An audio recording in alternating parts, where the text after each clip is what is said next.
Le damos la bienvenida acá a la cabina principal de Unión Radio al doctor Iván Tutillo. Él es candidato a la alcaldía de Guayaquil por Renovación, lista 61. Le damos la bienvenida, doctor Tutillo. Saluda a los oyentes y entramos ahí en materia de entrevista. Buenos días y bienvenido. Muy buenos días aquí a los compañeros de Unión Radio. Nosotros en Movimiento Renovación estamos gustosos de poder comparecer siempre ante la opinión pública, explicando nuestros puntos, a tratar nuestros puntos que hemos investigado. Perfecto, bienvenido una vez más. Movimiento Renovación, ¿de dónde aparece? De dónde también usted sale a la palestra pública para ser candidato. ¿Qué lo motivó a participar en estas elecciones? Bueno, nosotros ya tenemos 3 años como movimiento político reconocido. Nosotros también tuvimos 2 años en cuanto al trato de las firmas y hacer recolección de firmas y todo. Y hacer que el CNE nos reconozca como movimiento. Hemos cumplido todo. En realidad, lo positivo de nuestro movimiento es que somos investigadores, somos personas que vienen de la academia. Nuestro movimiento tiene una filosofía que es no estar involucrado en bochornos públicos. Y eso nos ha permitido tener candidatos que no tienen ningún rabo de paja y por lo tanto, pues, que obedecen a sus propias convicciones. 8 de la mañana con 4 minutos, candidatos, coméntanos, una vez que usted ya nos dio pues el detalle de qué es Renovación. Recuerdo que también participaron en las presidenciales, ¿verdad? Si no me equivoco. ¿O en cuál participaron? Somos un movimiento provincial. Nosotros estábamos Estoy equivocada, en las elecciones anteriores sí participaron, en las seccionales. Sí, pero no participamos promoviendo ningún candidato presidencial. Sí ayudamos porque cada uno tiene su corazoncito, ¿no? Así es. Pero en realidad creo yo que los presidenciables hicieron su trabajo y ellos... Pero en unas elecciones anteriores ya habían participado. Solamente si no para asambleístas. Asambleístas, pues, ok. Sí, estaba confundida porque sí. Sí, efectivamente también fui candidato a asambleísta. Yo lo entrevisté. Es un proceso en realidad. Bueno, ¿y qué le preocupa más de Guayaquil a usted? ¿Qué es lo que ha observado usted durante este caminar aquí en la ciudad? A mí me preocupa el liderazgo, en particular. Todo lo que está pasando en el país es liderazgo. Si usted se da cuenta, las personas actúan en función de su cabeza.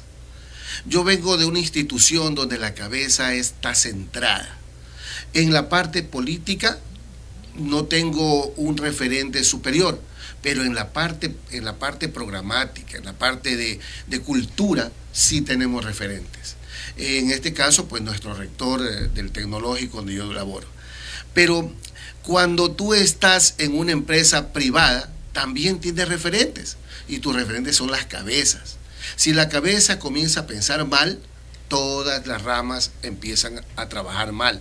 Si hay alguien que encubre a otro, también ocurre mal. Por eso es que tenemos que involucrarnos en la política, porque no podemos dejar que nos gobiernen personas que no tienen un rasgo de liderazgo, sino simplemente cobijados detrás de una pantalla de movimientos o de partidos políticos. Eso es lo que ha estado pasando en Guayaquil. Mira, todos los candidatos que en este momento empiezan a trabajar, empiezan a decir su movimiento, su partido. Nosotros no hablamos de nuestro partido solamente, hablamos de cada uno de nosotros, porque cada uno de nosotros tiene un liderazgo que han logrado a lo largo de todo el tiempo. Yo he sido docente, he sido auditor informático, he sido profesional que elabora como presidente de un gremio, he sido presidente de un club social, cultural y deportivo Amigos de la Chala, de un barrio lindo.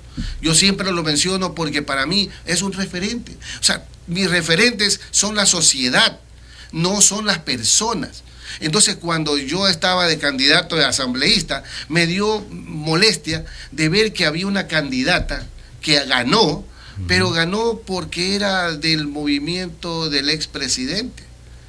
Entonces, y nunca hizo campaña, nunca habló, nunca dio agua a Durán, y sin embargo fue ganadora. Entonces, ese tipo de cosas es lo que molesta. Porque no son líderes, sino que se escudan bajo el liderazgo de otras personas.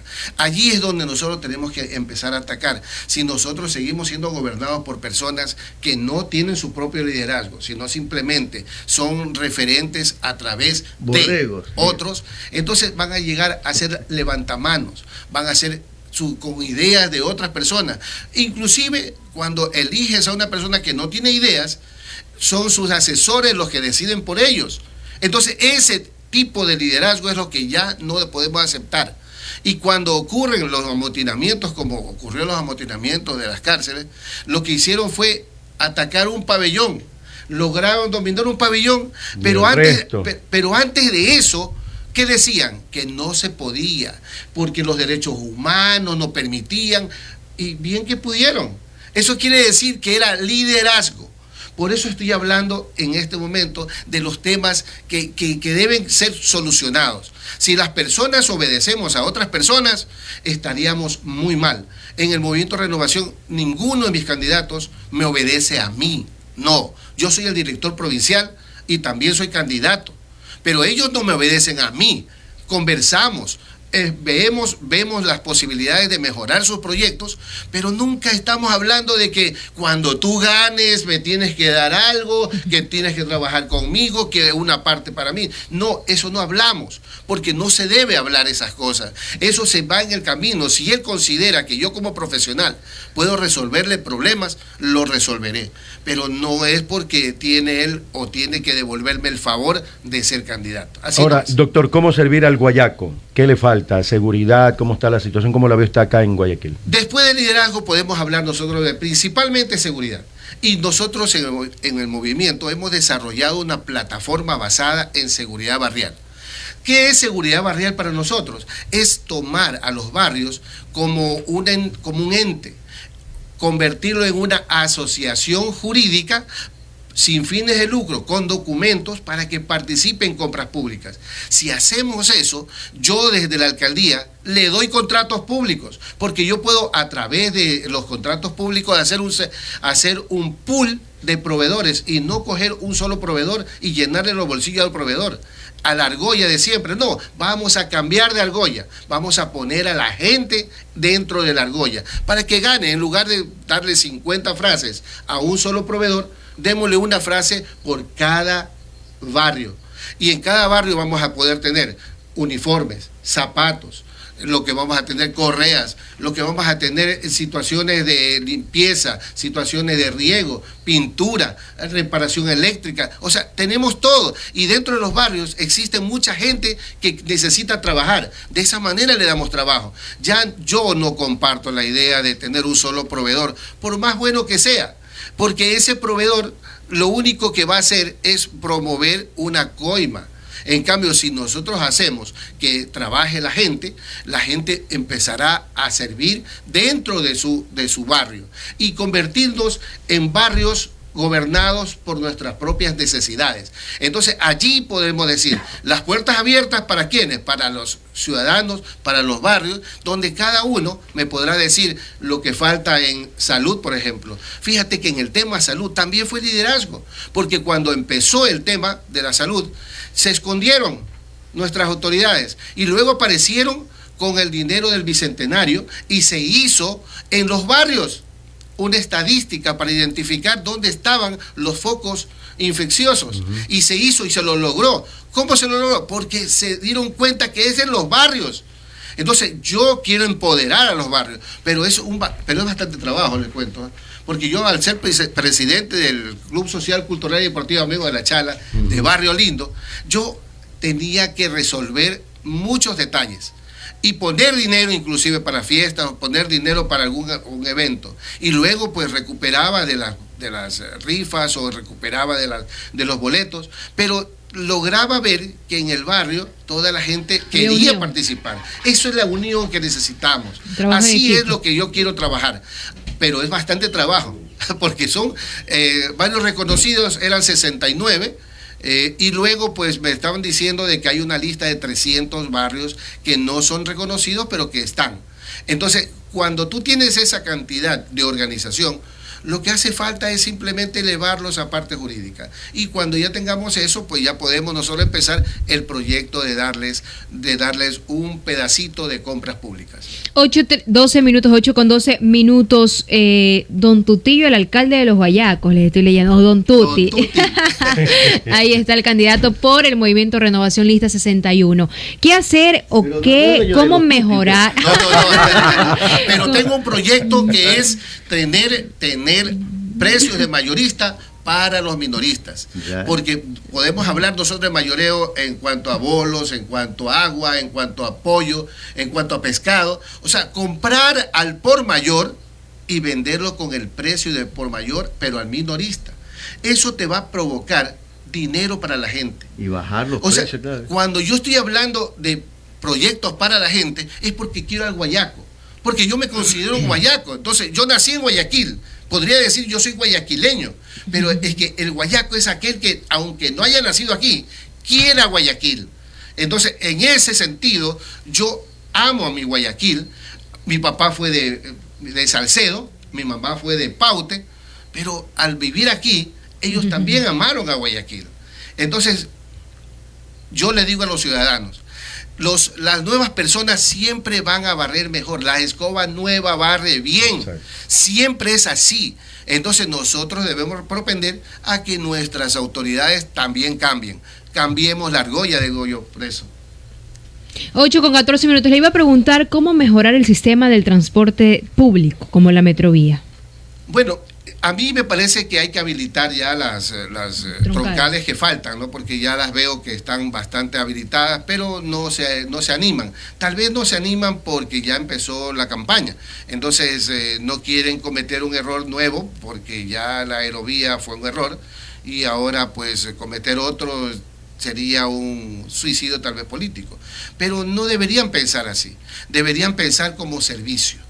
En mi parecer, yo tengo en mi poder una tarjeta de México en el que trabajan todas las unidades, tanto aerovía, metrovía, tranvía, bicicletas, y todo esto en una sola tarjeta, porque están pensando en servicio. Aquí el ejemplo es al revés. Tenemos una tarjeta para cada cosa. ¿Y por qué? Porque no se lo piensa en servicio, sino en negocio. Entonces, como el negocio de la aerovía no funciona, próximamente lo van a sacar, me dicen mis asesores. Entonces, si eso ocurriría dentro de lo que es estos próximos meses, antes de las elecciones, sería un suicidio político. ¿Y usted quería llegar alcalde? ¿Qué haría con la metrovía? La aerovía, por ejemplo. Yo la mantendría, porque a ver, ¿qué pasa? Si está yendo vacía, ¿por qué no darle... Por eso, ¿cuál sería? ¿Por qué no darle precios preferenciales a la gente? Por ejemplo, bajar los costos. Por ejemplo, lo que pasa es que si lo sigo viendo como negocio, yo tendría que mantener los 70 centavos. Entonces, no es así como debe pensarse. Debe pensarse en disminuir los precios para poder dar servicio. Lo que cuesta el servicio de transporte urbano, ¿bajaría usted a ese valor? A los 30, sí. 30 centavos. Sí, y a mí me gustaba subirme a la 89, que es de 35 centavos, porque va más cómodo inclusive. Pero hace un recorrido bonito. Yo me subía en la 63 y me quedaba por el Hilton, y de ahí cogía el 89 cuando estaba dañado mi carro. O sea, yo sí considero de que Guayaquil tiene soluciones. La solución de lo que es la metrovía es simplemente mejorar. Y ojo, eso se llama investigación de operaciones dentro de lo que es lo que es academia, ¿no? Esa investigación de operaciones es, si tienes más usuarios, pon más unidades. Pero el problema en este momento es que el modelo hace que los directores tengan sueldos por encima de $7,000. Entonces, en la aerovía. Sí. No, estamos hablando de la metrovía. Entonces, cuando tú tienes ese tipo de problema, no le pagas a los guardias. Yo tengo amigos guardias que me saben enviar mensajes, dicen, me deben 2 meses. Luego, cuando le deben 3 meses, hacen bulla, le pagan 1. Entonces, ese tipo de servicio lo das y pagas tus servicios por atraso, porque no tienes mucho dinero, porque tu circulante está mal, pero es tu culpa, porque estás poniendo sueldos muy por encima de lo que es la realidad. Entonces, deberíamos primero transparentar los números y luego empezar un trabajo matemático. Yo soy matemático, soy informático, matemático y hasta a veces más temático que otro, porque la verdad es que siempre me ando metiendo en cada tema y me voy hasta las últimas consecuencias, siempre lo hago. Doctor, en otro tema, el asunto de la cárcel de Guayaquil, debería sacársela, está ya urbanizado en los alrededores, perdón. ¿Hay una propuesta de una isla o llevarlo a otro lugar? ¿Cuál es su criterio en ese aspecto? Bueno, aquí lo primero es mirar las aristas, ¿no? Porque siempre una decisión es fuerte. Sacar la cárcel, bueno, tendríamos que ver dónde la movemos o lo que sea, pero yo me quiero enfocar en otras aristas. La primera arista, ¿quién dio los permisos para asentamientos a los alrededores?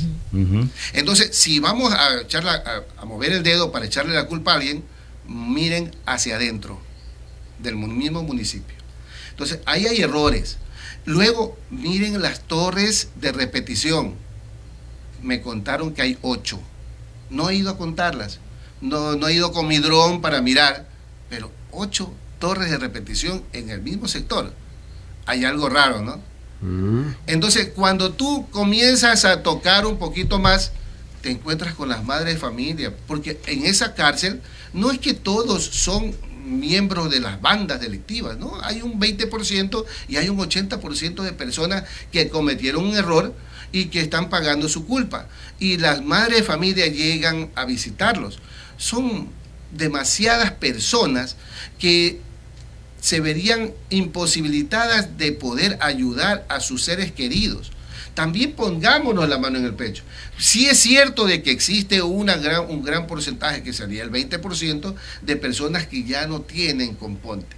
Pero a esas sí las mandaría a otro sitio. Lo que hicieron con los líderes es lo correcto, ponerlos en un sitio para evitar que tengan influencia dentro del grupo social que está metido dentro de la cárcel. Perfecto, doctor, gracias por su comparecencia en este día aquí en Unión Radio.